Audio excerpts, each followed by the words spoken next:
Hi guys, how are you today? I hope you guys are all good. I'm I'm here to review the final in the Miami Open or Miami Masters series, whatever you want to call it. So yeah, I'm going to be getting into that. I'm also going to give you some very sad news from Dominic Thiem and what's happened to him. So first, let's get into the Miami Masters, the final.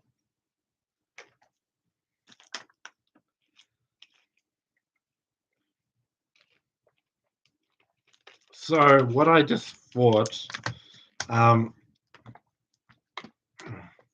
Hubert Hurkacz, I felt like he played a good game. I mean, he served well, he attacked, he used the power to shorten the points, and he did it without many errors. So Sinner was attacking, playing the power game with the serve, but sometimes there were winners and he got control of the point. Other times there are errors. So by him playing that high risk tennis, it was sort of runs of errors and runs of winners, right?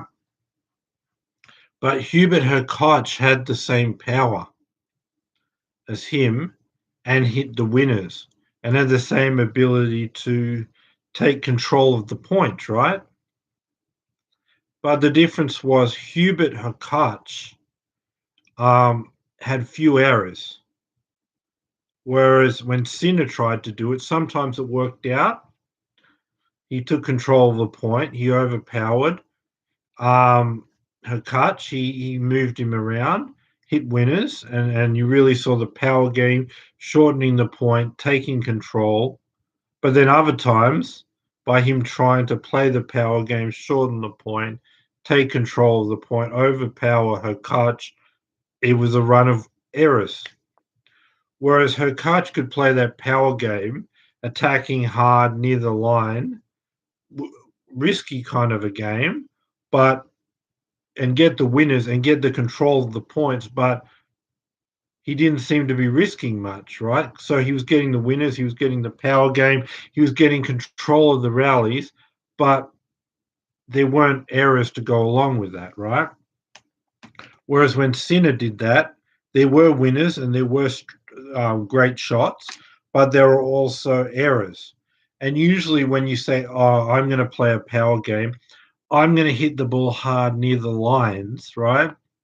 You're risking, you're risking errors, right? You're going for low percentage shots. You're saying, "I want to shorten the point. I want to be in control. I'm going to go for it from the first point." But for some reason, her coach could do that. He could also do it successfully where he could take control of the point. He could have a lot of winners. He could shorten points. He could have Sinner on the move. But with those winners, there were very few errors. Whereas Sinner, same type of game, but there were winners sometimes and errors others. The first set tiebreaker, that's where we really saw this. Sinner made a whole run of errors. He get 5 unforced errors in the tiebreaker. Those were 5 of Hurkacz's 7 points, right? So I just felt like it was the inconsistency of Sinner. They both played a high risk game, but Sinner's high risk game caused great shots plus errors, whereas Hurkacz had great shots, controlling the point, and few errors with that risk. So better control in the shot.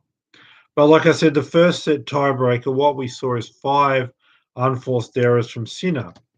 And when you're the young guy, your first Masters of 1000 final, to just there you see the pressure with those 5 errors. Then now he's down a set, um, and under pressure. Like now you're asking a 19-year-old, firstly, to have the pressure of your first Masters of 1000 final, win it. Then he's got to face the tiebreaker, so it heightens. There you see the 5 unforced errors. Now he's got to come from down a set and the pressure of that, and then the negative emotions of losing the first set. All too much from him. You saw the pressure was too much for his first Masters 1000 final. And then you saw it increased in the tiebreaker and 5 errors as a response to that. Sorry about that. And then you saw it increase further when he's now down a set and the disappointment of losing a set and how am I going to turn it around?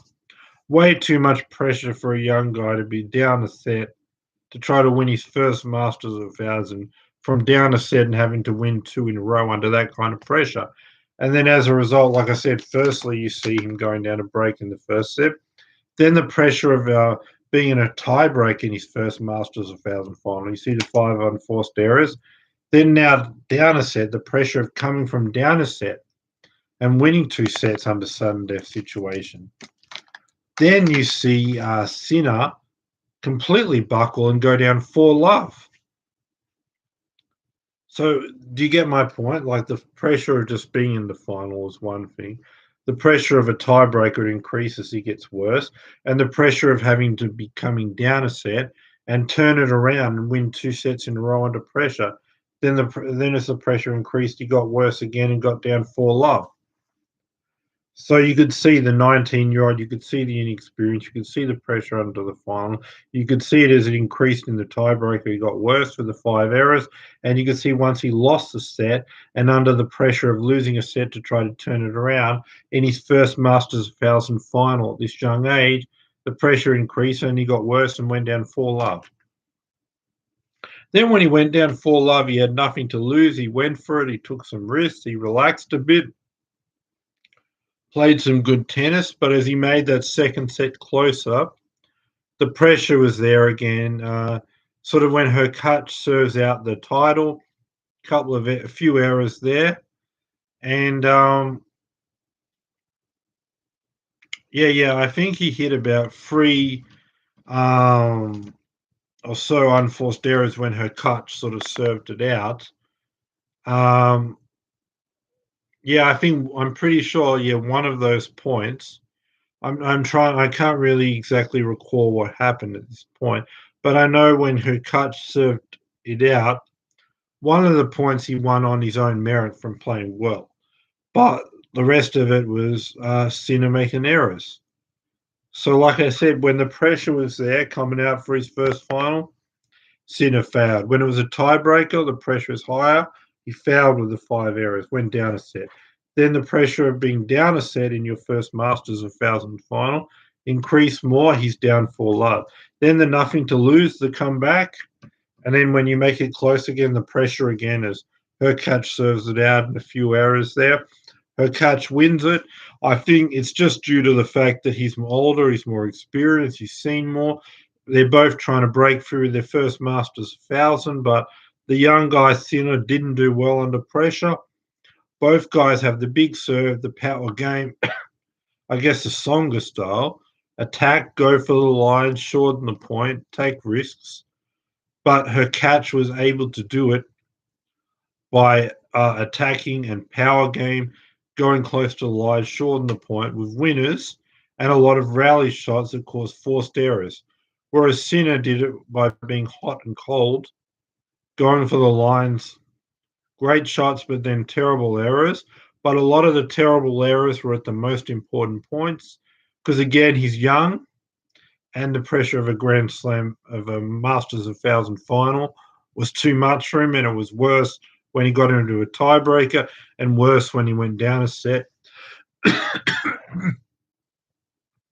But in other moments, he was doing well. So, like when he was down 4-love with nothing to lose, it's not enough. So Hubert Hurkacz is your Miami Masters 2021 champion or your Miami Open champion. So now I've reviewed the final. Let's get into Dominic Thiem and the very sad news coming out of the Dominic Thiem camp. So he's a clay court player, right? he prefers to play on clay, right? The big issue for him is Nadal.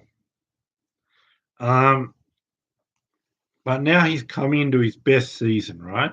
But on the other side of it, he lost in the fourth round against Dimitrov in the Australian Open.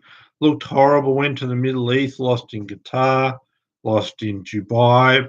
He's looked horrible the whole year, really, right? So can he just say, "I'm playing horrible," just because it's clay? Just go to clay and win. That's the question. I think what we've seen is this losing streak to start the year has rocked Dominic Thiem to the core. And he's in a bad place right now. He's in a crisis. And when you're saying like I want to start on my best surface clay, I felt like that's where I'm my best, but somehow I've got my first Masters of 1000 in Indian Wells, my first Grand Slam at the US Open, but clay has really been where I felt like I've been my best. And now I've got the confidence of being a Grand Slam champion. I'm going to be even better on clay. And in 2019, I was one set all with Nadal at the French Open. I was pushing him. And just because I went 5 sets with Djokovic in that semi-final, to keep that physical level up to being pushed with Nadal, 2 sets, over probably about 2.5 hours of extreme physical exhaustion, and then having to deal with Djokovic with 5 sets before that, he just ran out of gas. But he was right there with Nadal on a clay court. And I think now he's done one on the hard course. He's won the US Open. He just wanted to win any Grand Slam, doesn't matter where it is. He's got that. But now he feels like he's a clay court player. He wants to prove his best on clay. And he wants to beat Nadal on clay at the French Open because that's the hardest thing to do. So the combination where he doesn't want to feel like I'm a clay court player, but I just can't win on my best service because Nadal's just too good and I'm not in his league. He doesn't want to admit that. He doesn't want to have that. He wants to say it doesn't matter how good Nadal is on clay. I want to be playing on clay, and I'm not just going to lose just because he's great. I want to feel like I control my destiny. So if it's about I'm best on clay, I'll win on clay. I won't just say I'm best on clay, but my best is not good enough because Nadal's even better. He doesn't want that. He wants to. His dream has always been the French Open. Well, firstly, he just wanted any Grand Slam. Now he's got that, but now it's all about his original dream of always being a clay court player. All clay court players dreaming of winning the French Open. Very important to him. But the problem is, going into this clay court season, he's on the worst streak of his career. So can he just hit the clay and turn it around? Probably not, because he's proven to be better on hard courts.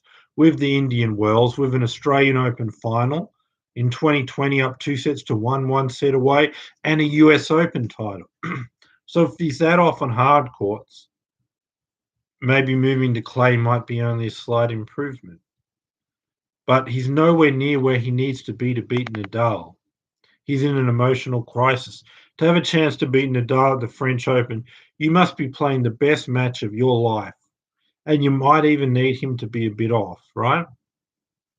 But if he could produce the 2019 final and maybe Nadal 2 years older, Nadal may be the one tired. And then, remember, he came off a 5 set battle with Djokovic. So to beat Djokovic and Nadal, possibly 2 5 set matches, too tough. But now with him being more experienced, a Grand Slam champion on his best surface, Nadal 2 years older, and possibly no 5 hour match with Djokovic before it. Now he's the younger, fitter one. Nadal's 2 years older. This is his chance. So but still, you can't beat Nadal on clay unless you're at your absolute best. But he's walking into this clay court season on an emotional crisis, right? So this is what I want to tell you about Thiem. This emotional crisis, how I can tell him it's rocked him to the core, is that he's not just excited and pumped to start the clay court season. He originally wanted to, of course, he wants to play all the Masters of Thousands on clay.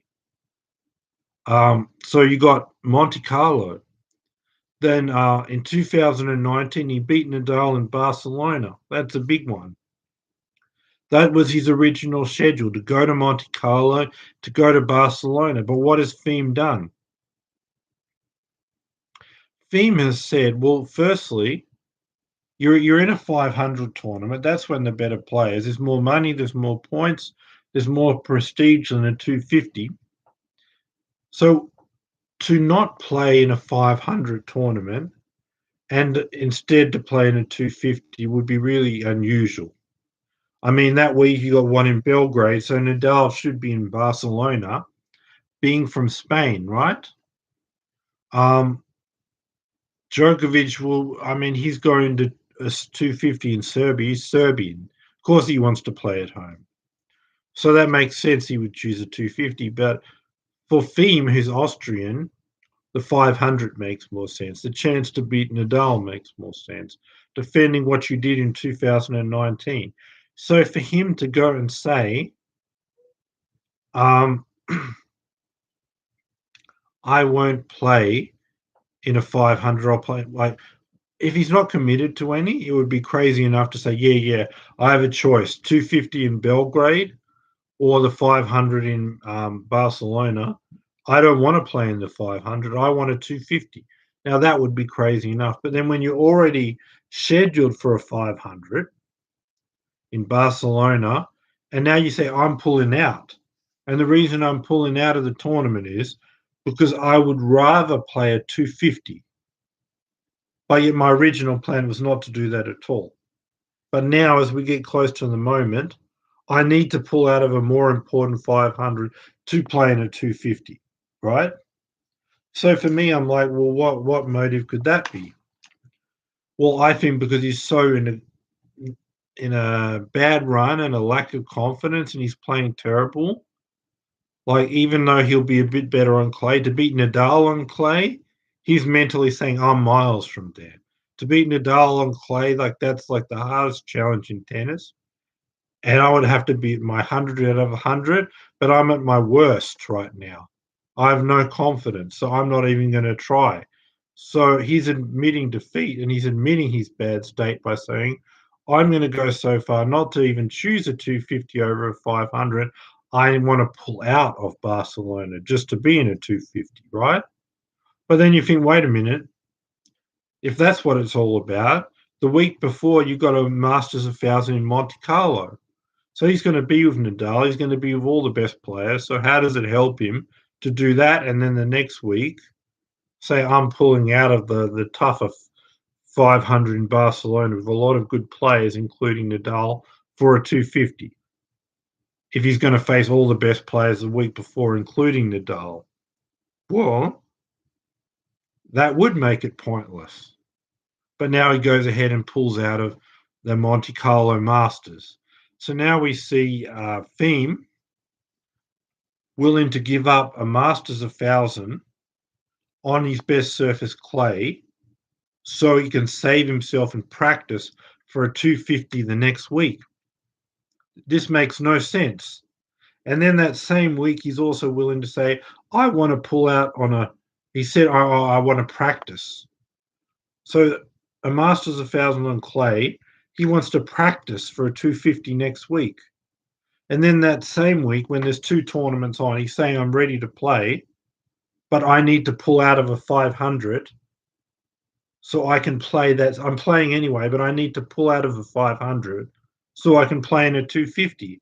So now he's given up a Masters of 1000 the week before to practice for a 250, and he's pulled out of a 500 tournament in Barcelona just so he can play in a 250 the same week. But he's like, I'm ready to play. I just can't play the 500. It needs to be the 250. Then the week before, I need to pull out because I need to practice for the 250. So everything's about this 250. So what's this about? It makes no sense. Giving up a Masters of 1000 and a 500 for a 250 in Belgrade. He's not Serbian. Djokovic may do that. So it's all about this. Firstly, it's about Nadal. Like he's saying, like the level to beat Nadal on clay, I don't want a mental edge. I'm feeling at my worst. So even if I'm a bit better on clay, I'm nowhere near ready to beat Nadal, right? So it's already admitting like I'm not feeling ready to beat the guy. I've got no confidence to even try. I'm not going to do it. So I'm so desperate to avoid him. I'll give up two tournaments, a Masters 1,000, a 500 to get a 250, right? Also, just to like he's on such a bad run, he may not get to the final to play Nadal, right? So this is what he's thinking, right? To win four in a row, to get that kind of confidence, and to just end my losing streak in a tough Masters 1,000 with all the best players, I'm going to have to be ready from the first or if not second match. I could just go there and lose confidence. I don't want to put myself in that situation, right? And then if somehow I get better than I think and I make the final, I'm stuck with Nadal on clay. I might have to beat Djokovic and Nadal. And to even get to that stage at the end of the tournament, there's a whole lot of tough players to play.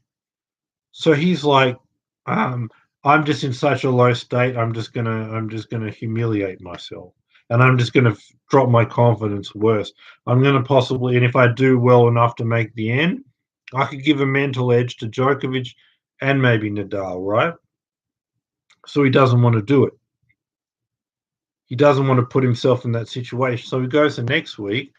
He could either play a 500, which he was meant to with Nadal, and even again, like there's quite a lot of good players. So he needs to still in Barcelona be the first match ready to go, and then he's going to have to beat a whole lot of good players to get the final. And again, he's going to have to beat Nadal and Clay, right? He doesn't want that. He wants to say, "I'm feeling terrible about myself and my game.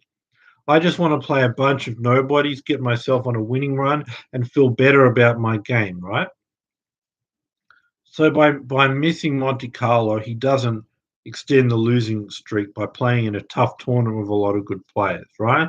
Then by waiting to Belgrade the next week, he would be in that situation in Barcelona. But by playing in Belgrade on his first tournament and by giving up the Masters 1,500, he gets 4 wins against basically a bunch of very low ranked players. So he can be subpar, not that good. Nobody will take advantage. And it gives him a chance to get 4 wins to get into a final and feel confident and feel better about yourself. And then once you're in that final, now you're closer to your best where you can beat anybody. But then when he gets to that stage in the final, like I said, Belgrade, the Serbia tournament, gives him a chance to get 4 guaranteed wins. Whereas in Monte Carlo and Barcelona, he needs to be his best the first match, or he's going to go out. Whereas in Belgrade, he can work himself in, get 4 guaranteed wins, right? And then feel better about his game, and then feel like now I can start to think about I'm confident, I'm on a winning run, I'm on clay, I can beat a top player now. So then when he gets to that final, once he feels better, once he gets the 4 wins, which is a guaranteed 4 wins in Belgrade to get back the confidence. It's a tough road in Monte Carlo and even in Barcelona. So you may not even get to the semi-final or final. You've got to be ready to go from the beginning. But Belgrade, you get the 4 easy matches to get your confidence back and to feel better about your game, right? So then when you get to that level, you're feeling better, right? But you're not at your absolute best, like I could beat anyone. So no matter where you go, you're going to have a challenge because Djokovic is in Belgrade, Nadal's in Barcelona. So Monte Carlo, he could have to beat both of them, plus tough matches before that. But he wants a situation where in Serbia, he's going to get 4 guaranteed wins, unless he's very, very terrible. And he's feeling better about it. Now he feels better to beat Nadal and Djokovic in the final. But he's not all the way there. He doesn't have the feeling like, I've won 5 in a row. I've won a tournament. I'm a champion again. I'm feeling great. But he's not quite there, but he's feeling like I've won 4 in a row. So now I'm ready for some quite stiff competition. But he still needs that one more win. So at that stage, he's either going to get Nadal or Djokovic. But if you're like, I feel better, I'm not at my worst, I'm ready to beat a sort of quite a good player, but not quite the best of the best because I haven't won a tournament. Um, then his choice for the final is Djokovic in his home country, Serbia, or Nadal at Barcelona. What's he going to want to do? Well, on clay, it's clear Nadal's the toughest, right? So by going to Serbia, firstly, he gets to the final much more easily. He basically gets 4 guaranteed wins and gets to feel better. And now he's feeling better. He's ready to play a much tougher final. But even then, he may not be ready to beat Nadal on clay. But Djokovic on clay, he's 8 out of 10, may be good enough. So Serbia gives him the best of both worlds, the easiest situation, the only of the three between Monte Carlo, Barcelona, and Serbia where you could get 4 wins and get in the final, and now ready to produce your 7 out of 8 out of 10, feeling better, feeling confident. But then his confidence may just get shut down if he met Nadal at that stage. He would prefer to say, I've got a tournament, a title on the board, and I'm feeling great before he did that. So that's why it's the best of both worlds. It's the best because it gives you 4 guaranteed wins to get to the final. And then when you're feeling better and it's going to be hard either way, you get the better of two evils. You get to beat Djokovic on clay instead of the much harder Nadal, where you need to be absolute 10 out of 10. And even then, it might not be enough. So that's why I think he's doing it. I think he feels terrible about his game. He wants a tournament that will give him 4 guaranteed wins to get his confidence. And then when he has to be sort of near his best, he doesn't want to, he knows that even then he'll be better, but he won't be 10 out of 10. And if he's not 10 out of 10, he can't beat Nadal. But if he's close to his best, he may get over the line against Djokovic on clay, which is better, which is easier than Nadal on clay. So going to Serbia is better as far as getting to the final, and it's better as far as the final, getting Djokovic on clay instead of Nadal on clay. So I feel like he needs that to feel better about his game. And right now, Thiem is at a rock bottom. He can't be in a Masters of 1,000 like Monte Carlo, good players from the beginning. He doesn't have the confidence for that. Or Barcelona. He needs 4 guaranteed wins to feel better. And then even then, playing Nadal on clay is still too much. He'll be getting better, but not his absolute best. But Djokovic on clay, he may be good enough. So it's better as far as making the final, 4 guaranteed wins, and it's better as far as the final, getting Djokovic on clay instead of Nadal. And then I think he feels like then if he wins a tournament, then he can sort of enter tournaments like Madrid and Rome and the French Open. But my thing is, he's already admitting he's trying to avoid Nadal. He's saying, I don't even want to try it now. I'm just so far off. That's a bad state to be. And I think if you're in such a bad state now, I don't think that he's going to, I don't think he's going to have any chance. He may get better, he may improve, but like that extreme high level of beating Nadal on clay, I think that someone who's already said, I'm in a bad state, I'm feeling terrible. I can't play with the best guys at the start of the tournament. I definitely don't want to be in any tournament that Nadal's in. And I'm waving the white flag because there's no chance I can even make it a competitive with Nadal. If he's in that mental state that's so bad, I don't think he's going to be able to change it.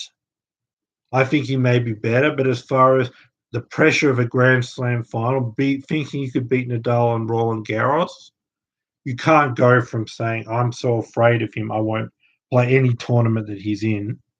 And then later, now I have enough confidence to do what only 2 players have done in 15 years. And I'm just at such an extreme level, I can beat Nadal at Roland Garros and be the third guy.